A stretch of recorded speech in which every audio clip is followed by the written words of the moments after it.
And joining us now is Carol Leonnig, Washington Post national reporter. Carol, it's always great seeing you. Hey, Carol, based on your reporting, how often is it that a presidential assassin doesn't have a clear political motive? A great question, Jose.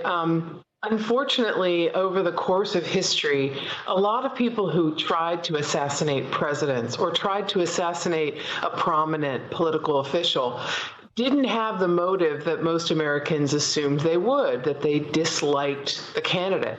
Ronald Reagan was shot by John Hinckley Jr., who had no political motive at all. His motive was to get the attention and the affection of a movie actress that he had fallen in love with named Jodie Foster, if people remember that.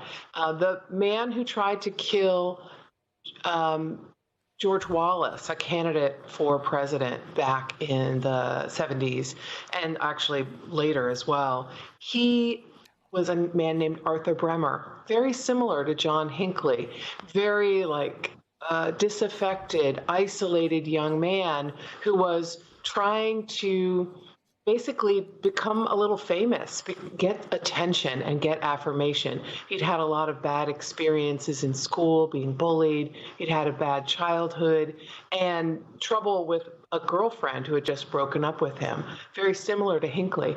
The Secret Service has conducted an extensive psychological profiling, essentially, of people who tried to kill presidents and tried to kill other senior vice presidents or senior political officials. And what they found was these people overwhelmingly are not motivated by politics. They're motivated by an internal disaffection, isolation, and a need to feel important. Yeah, and I'm just thinking that would be perfectly describing Gerald Ford, right? I mean, it was one of the Manson family people who try to kill him. Carol, we just heard in Ryan's reporting that the FBI has not seen any indication to suggest the shooter was, quote, directed by a foreign entity to conduct the attack. There's no indication that he worked with co-conspirators. How difficult is it to find these people when they could be just operating at random by themselves? What's interesting about that, Jose, is that many of these individuals are acting by themselves. I mean, there are a lot of conspiracy theories that have circulated over the years about different would-be assassins and assassins.